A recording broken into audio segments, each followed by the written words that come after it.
Hello friends, आप सभी लोगों का स्वागत है मेरे YouTube channel notes card pharma notes में। पिछले लेक्चर की भांति आज हम स्टडी करेंगे बेस के बारे में। पिछले लेक्चर में हमने एसिड्स के बारे में जाना था। एसिड्स की कैरेक्टरिस्टिक प्रॉपर्टीज क्या होती हैं, मेडिसिनल यूज क्या होते हैं। आज हम जानेंगे बेस के बारे में। चलिए फ्रेंड्स, तो हम फार्मास्यूटिकल केमिस्ट्री फर्स्ट में बेस के बारे में जानकारी प्राप्त करेंगे। बेस एल्केली, बेस को एल्केली भी कहा जाता है। बेस आर दो substances which provide the hydroxide ion यानी OH negative ion in the aqueous solution. Base एक ऐसा केमिकल सबस्टेंस होता है जिसे हम एक्वस सोल्यूशन में मिलाएं तो हमें हाइड्रोक्साइड आयन मिलता है यानी OH नेगेटिव आयन मिलता है, उसे हम बोलते हैं बेस। इसका अगर नेचर की बात करें तो it is bitter in taste and slippery, यानी स्लिपरी मतलब सोपी इन नेचर होता है। चलिए दोस्तों, अब हम चलते हैं इसके डिफिनीशंस के बारे में। एसिड्स की भांति ही तीन साइंटिस्ट आए, इसको भी डिफाइन करने के लिए तीन साइंटिस्ट आए। तो सबसे पहले हम चलते हैं अरेनियस कंसेप्ट पे। अरेनियस कंसेप्ट क्या बोलते हैं, अब समझिए इसको।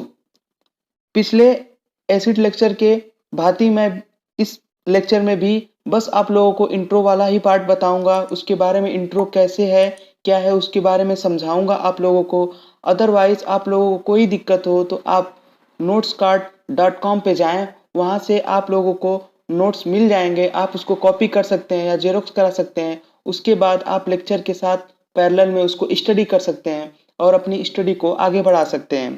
तो चलिए फ्रेंड्स, मैं आप लोगों को समझा देता हूं, आप वहां से नोट्स कॉपी कर लें और आगे अपनी स्टडी को चालू रखें। चलिए फ्रेंड्स, तो अरेनियस कंसेप्ट के अकॉर्डिंग हम स्टडी करते हैं। According to Arrhenius concept, base वह सबस्टेंस होते हैं जो कि हाइड्रोक्साइड आयन प्रोवाइड कराते हैं इन एक्वस सॉल्यूशन, यानी कि according to this concept those substances which produces free hydroxide ion OH negative ion in an aqueous solution are called base. उसे हम क्या बोलते हैं, बेस। यानी अरेनियस कंसेप्ट के अकॉर्डिंग बेस वो सबस्टेंस होते हैं जो कि किसी भी एक्वस सॉल्यूशन में हाइड्रोक्साइड आयन प्रोवाइड कराते हैं, उसे हम बोलते हैं बेस। अगर एग्जांपल की बात करें तो friends NaOH, KOAH, CaOH whole twice, ये सब इसके एग्जांपल हैं और उनके अकॉर्डिंग एक रिएक्शंस भी दी गई है। तो रिएक्शंस के बारे में जान लेते हैं। NaOH को जब हम H2O के साथ रिएक्शन कराते हैं तो Na पॉजिटिव हमें अलग मिलता है और OH नेगेटिव आयन हमें अलग मिलता है, जिससे यह प्रूव होता है कि यह OH नेगेटिव आयन फ्री हो गया है और यह एक बेस की तरह काम करेगा। आगे बढ़ते हैं दोस्तों, तो आगे देखेंगे ब्रोंस्टेड-लॉरी कंसेप्ट। ब्रोंस्टेड-लॉरी कंसेप्ट के अकॉर्डिंग मैंने एसिड में भी आप लोगों को बताया था यह एक प्रोटोनिक कंसेप्ट है, इसमें भी आप लोगों को यही बताऊंगा कि यह एक प्रोटोनिक कंसेप्ट है। बस इसमें क्या होता है, उसमें प्रोटॉन रिलीज करने की टेंडेंसी होती है, इसमें प्रोटॉन को एक्सेप्ट करने की टेंडेंसी होती है। तो समझिए friends, according to this concept दो substance which have tendency to accept the proton H plus ion by any method in any solvent are called bases. यानी बेस एक ऐसा सबस्टेंस होता है जो कि प्रोटॉन को एक्सेप्ट कर सकता है, अपने पास प्रोटॉन को रख सकता है, उसे ही हम क्या बोलते हैं, बेस बोलते हैं। तो ब्रोंस्टेड के अकॉर्डिंग बेस वह सबस्टेंस होता है जो कि अपने पास एक प्रोटॉन आयन को अपने पास रख सकता है बाय किसी मेथड के द्वारा, उसे हम बोलते हैं बेस। इसका example SO4 2 negative, Cl negative, O2 negative होता है। और इसके एग्जांपल की बात करें तो NH3 प्लस H2O, हम देखते हैं NH3 का जब रिएक्शन H2O के साथ कराएंगे तो NH4 पॉजिटिव यानी कि एक प्रोटॉन लेके NH4 पॉजिटिव इस बना लेता है और OH नेगेटिव आयन दे देता है, यानी कि सॉल्वेंट H2O में अगर हम मिलाते हैं तो इससे ये प्रूव होता है OH नेगेटिव आयन यहाँ पे इसने एक प्रोटॉन को अपने पास ऐड कर लिया है, तो ये एक प्रकार का बेस हुआ। नेक्स्ट लुईस कंसेप्ट के अकॉर्डिंग चलते हैं। लुईस कंसेप्ट के अकॉर्डिंग हम देखते हैं तो लुईस साहब बोलते हैं अकॉर्डिंग टू दिस कंसेप्ट दो substance which have tendency to donate lone pair or electron pair are called bases। यानी कि वह सबस्टेंस जो लोन पेयर को डोनेट करने की टेंडेंसी रखते हैं, जो लोन पेयर को डोनेट करने की टेंडेंसी रखते हैं उसे हम क्या बोलते हैं, बेस। और एसिड सेम है, अगर एसिड में हमने पढ़ा था तो जो लोन पेयर एक्सेप्ट करने की टेंडेंसी रखते हैं उसे एसिड बोलते हैं, और बेस में हम देखते हैं तो लोन पेयर डोनेट करने की टेंडेंसी को हम क्या बोलते हैं, बेस बोलते हैं। तो यहाँ तक ये बेस के डेफिनेशंस के बारे में बात हुई। तो फ्रेंड्स आगे बढ़ेंगे हम तो कैरेक्टरिस्टिक फीचर्स आप बेस पढ़ेंगे। कैरेक्टरिस्टिक फीचर्स क्या होते हैं? तो सबसे पहले हम पढ़ेंगे सोपी एंड स्लिपरी नेचर, यानी बेस जो होता है उसका जो नेचर होता है वो सोपी और स्लिपरी होता है। इसलिए जब हम उसको स्किन पे अप्लाई करते हैं तो वो हमारी स्किन को स्मूथनेस प्रोवाइड कराता है। Next property beater in test. जो भी हमारा बेस होता है उसका टेस्ट कैसा होता है? बीटर होता है और एसिड का श्योर होता है, आप लोग जानते ही हैं। नेक्स्ट आगे, बेस का जो पीएच होता है, बेस का जो पीएच होता है वो मोर देन 7 होता है। हाई पीएच होने के कारण उसका यूज हम सॉफ्ट मैन्युफैक्चरिंग में करते हैं, सॉफ्ट बनाने में यूज करते हैं। और हाई पीएच होने के कारण वो डस्ट के साथ फोम बनाता है और इजिली क्लोथ से डर्ट को हटाने का काम करता है। तो समझिए दोस्तों समझिए कि बेस का पीएच मोर देन 7 होता है। अब मोर देन 7 होगा तो वो क्या करता है? डर्ट्स के साथ बाइंड हो जाता है और बाइंड होके सारे जो डर्ट्स हैं उसको बाहर निकाल देता है क्लोथ से। नेक्स्ट आगे बढ़ते हैं, मेटल रिएक्शन। एसिड्स की बात ही है, मेटल से रिएक्ट नहीं करता है। एसिड्स की बात ही है, मेटल से रिएक्ट नहीं करता है। फिर देखेंगे litmus paper. When the red litmus paper react with base then blue in colour turns blue in colour, यानी कि जब रेड लिटमस पेपर बेस के साथ रिएक्ट करेगा तो वो ब्लू इन कलर कर देगा, लिटमस पेपर को ब्लू इन कलर कर देगा। आगे बढ़ते हैं फ्रेंड्स। तो बेस की सबसे अच्छी प्रॉपर्टी ये होती है कि वो एस्ट्रिंजेंट प्रॉपर्टी रखता है। एस्ट्रिंजेंट प्रॉपर्टी का मतलब ये होता है कि ब्लड क्लॉट में हेल्प करना। बेस क्या करता है? एस्ट्रिंजेंट प्रॉपर्टी रखता है जिससे वो ब्लड क्लॉटिंग में हेल्प करता है। Base are also act as electrolyte. Base भी एसिड की तरह इलेक्ट्रोलाइट्स की तरह बिहेव करता है, जो कि एक्वस सॉल्यूशन में डालने पे इलेक्ट्रिसिटी को बढ़ा देता है। तो चलिए फ्रेंड्स, ये कैरेक्टरिस्टिक फीचर ऑफ बेस हो गया, हमने डिस्कस कर लिया। अब फार्मास्यूटिकल यूजेज ऑफ बेस के बारे में हम जानेंगे। तो सबसे पहले पढ़ेंगे बेरियम हाइड्रोक्साइड। बेरियम हाइड्रोक्साइड का फार्मास्यूटिकल यूज हम पढ़ेंगे। इसका पहले तो पढ़ेंगे फार्मूला BaOH होल ट्वाइस होता है। आगे बढ़ेंगे तो barium hydroxide is a very useful base in manufacturing of the gastric related medicine.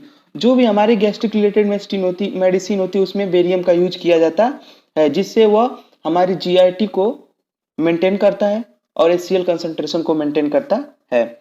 Second use इसका क्या है? बेरियम हाइड्रोक्साइड का हाईली बेसिक होने के कारण इसका हम यूज करते हैं एनिमा जेल बनाने में। एनिमा जेल आप लोगों ने नाम सुना होगा, enema gel as a laxative की तरह काम करता है। तो एनिमा जेल प्रिपरेशन में बेरियम हाइड्रोक्साइड का यूज किया जाता है। मिक्सचर ऑफ बेरियम हाइड्रोक्साइड का जो मिक्सचर होता है ना, उसको हम इनर लाइनिंग इंटेस्टाइन, जब हमारे इंटेस्टाइन में कोई इन्फेक्शन या टॉक्सिसिटी कॉज कर जाती है तो हम बेरियम हाइड्रोक्साइड देते हैं, जो कि एक कोटिंग बना लेता है और उसको प्रिवेंट करता है। हमारे लेयर्स को जो भी हैं उस लेयर्स को प्रिवेंट करता है। आगे बढ़ेंगे हम पोटेशियम हाइड्रोक्साइड के बारे में पढ़ेंगे। तो इसका भी बहुत सारा मेडिसिनल यूज होता है और इसका यूज इसमें एक potassium hydroxide blood uric acid को भी ये मेंटेन करता है और न्यूट्रलाइज कर देता है यूरिक एसिड को। किसमें? यूरिक एसिड साल्ट में। यानी कि जब हमारे शरीर में यूरिक एसिड जब बेस के साथ रिएक्ट करता है तो उसमें यूरिक एसिड साल्ट में उसको कन्वर्ट कर देता है। इसका वर्डली यूज यानी पोटेशियम हाइड्रोक्साइड का यूज किस में होता है? यानी कि जो भी हमारे माउथ रिलेटेड प्रॉब्लम होती है उसकी प्रिपरेशन में भी इसका यूज किया जाता है। फंगल और skin, hair, nail, even vaginal secretion को भी ये, जब भी इन्फेक्शंस को हो जाता है, जैसे फंगल इन्फेक्शन हमारी स्किन पे हो गया, नेल्स पे हो गया, हेयर्स पे हो गया, वेजाइनल सिक्रिएशंस के द्वारा भी फंगल इन्फेक्शन हो सकता है, उसे बचाने के लिए भी हम पोटेशियम हाइड्रोक्साइड का यूज करते हैं। वेटनरी यूज में बहुत ज्यादा यूज किया जाता है पोटेशियम हाइड्रोक्साइड, KOH। आप लोगों ने सुना होगा गांव वगैरह में सींग वगैरह बोलते हैं लोग, सींग वगैरह को छोटी करने यानी दागने का काम होता है, वो किसके द्वारा होता है? तो KOH के द्वारा होता है, पोटेशियम हाइड्रोक्साइड के द्वारा होता है। आगे बढ़ते हैं दोस्तों। तो सोडियम हाइड्रोक्साइड NaOH, आप लोगों ने तो इसका बहुत ज्यादा नाम सुना होगा। इसके जितने भी एक्सपेरिमेंट करने हैं, उसको भी आप लोगों ने 12th में किया होगा। तो इसकी कुछ प्रॉपर्टी को हम डिस्कस करते हैं। It is a highly strong base use as a preservative. यह प्रिजर्वेटिव के रूप में यूज होता है। प्रिजर्वेटिव के रूप में मतलब किसी भी माउल्ड ग्रोथ, बैक्टीरियल ग्रोथ को रोकता है। एज अ डिसइंफेक्टेंट भी काम करेगा ये, अगर रोकता है तो। अब ये इंटेक्युबुलेंट प्रॉपर्टी भी रखता है। अब यानी कि ब्लड फ्लो जहां ज्यादा हो रहा होगा वहां NaOH का यूज करें तो वो उसको कोगुलेट करने का जल्दी से काम करेगा। अगर कहीं एलर्जिकल प्रॉब्लम हो गई है तो वहां पे भी NaOH का यूज कर सकते हैं आप। एलर्जिकल प्रॉब्लम या स्किन रिलेटेड जितनी भी डिजीज है उसको बचाने के लिए भी सोडियम हाइड्रोक्साइड का आप यूज कर सकते हैं। नेक्स्ट कैल्शियम हाइड्रोक्साइड के बारे में बात करेंगे हम। कैल्शियम हाइड्रोक्साइड का बहुत ज्यादा यूज है हमारी डेली लाइफ में, क्योंकि calcium hydroxide is strong base which are used in the pH adjuster in the pharmaceutical industry. जितने भी फार्मास्यूटिकल प्रोडक्ट बनाए जाते हैं, अगर जिसका पीएच एडजस्ट नहीं होता तो उसमें कैल्शियम हाइड्रोक्साइड का यूज करके उसको पीएच मेंटेन किया जाता है। और हम जितने भी नॉर्मल एंटासिड वगैरह पढ़ते हैं, जितना एंटिस्ट्री पढ़ते हैं, उसमें क्या होता है, कैल्शियम हाइड्रोक्साइड का ही यूज होता है। In the pharmaceutical industry, calcium hydroxide are also used in the preparation of ointments, cream, lotions, suspension, often in aqueous solution में भी यूज किया जाता है। किसका? कैल्शियम हाइड्रोक्साइड का। इस प्रकार बेसिस के बहुत सारे यूजेज हैं हमारे डेली लाइफ में। इसके अलावा कैल्शियम हाइड्रोक्साइड के अलावा magnesium hydroxide, aluminium hydroxide, other chemicals बहुत सारे बेसिस हैं जो कि हमारे केमिकल इंडस्ट्री में यूज होते हैं। इतना मेरे हिसाब से डिप्लोमा इन फार्मेसी के फार्मास्यूटिकल केमिस्ट्री फर्स्ट वाले पार्ट में बेस के इंट्रो के बारे में इतना बहुत है, जो इतना बहुत है और ये बहुत ही सफिशियंट होगा आपकी स्टडी के लिए। जितने जो भी एग्जाम में पूछे जाते हैं, जितने क्वेश्चन पूछे जाते हैं, इतना उसके लिए सफिशियंट होगा, क्योंकि एक क्वेश्चन मैक्सिमम मार्क्स का आएगा तो वो 16 मार्क्स का आएगा। अगर 16 मार्क्स आपको गेन करने हैं तो इतना अगर आप प्रिपेयर कर लेते हैं तो आपके पूरे के पूरे मार्क्स मिल जाएंगे। कुछ रिलेटेड सम इंपॉर्टेंट क्वेश्चन भी हैं जो कि पिछले एग्जाम में आए हुए हैं। तो उसमें क्या पूछता है, उसमें बस इतना ही पूछता है, define basis with example using different theories. तो आप लोगों को एग्जांपल दे देने हैं, डिफरेंट थ्योरीज है और उसके बारे में कुछ प्रॉपर्टीज वगैरह लिख देंगे तो आपका ये पूरा का पूरा मार्क्स मिल जाएगा। अब उसकी फिजिकल एंड केमिकल प्रॉपर्टीज क्या होती हैं, तो जब हम आप लोगों को आगे पढ़ाएंगे, आगे आप लोगों को जब बताएंगे केमिकल्स के बारे में, तो उसकी जो केमिकल और फिजिकल प्रॉपर्टी होती है तो उसको एग्जांपल के साथ आप लिख देंगे तो आपकी जो भी आपके जितने मार्क्स होंगे आपको उतने मार्क्स मिल जाएगा। चलिए फ्रेंड्स, तो आज बेस का लेक्चर यहाँ तक समाप्त होता हुआ। इसके हमने बेस के बारे में जो भी इंट्रो लेना था हमने जान लिया है। आप लोग, आई होप आप लोगों को बहुत ही अच्छा लगा होगा, आप लोगों को बहुत कुछ समझ में आई होगी। पुनः आपसे मैं यही कहूँगा कि अगर आप लोगों को नोट्स की ज़रूरत हो तो आप हमारी वेबसाइट notescard.com पे जाएं, वहाँ से नोट्स को आप कॉपी कर सकते हैं और लेक्चर के साथ पैरेलल में समझ सकते हैं, क्योंकि मैं नोट्स को ही समझा रहा हूँ, नोट्स को ही रिपीट कर रहा हूँ। अगर उसमें आप लोगों को नहीं समझ में आ रहा तो आप डायरेक्ट हमें कमेंट कर सकते हैं। कमेंट बॉक्स में आप अपने जो भी क्वेरी या क्वेश्चंस हैं आप उसको डायरेक्ट शेयर करें, हम उसको ज़रूर दूर करने की पूरी कोशिश करेंगे कि आपके जितने भी क्वेरीज वगैरह हैं आपकी सारी दूर कर दी जाए। चलिए फ्रेंड, थैंक यू।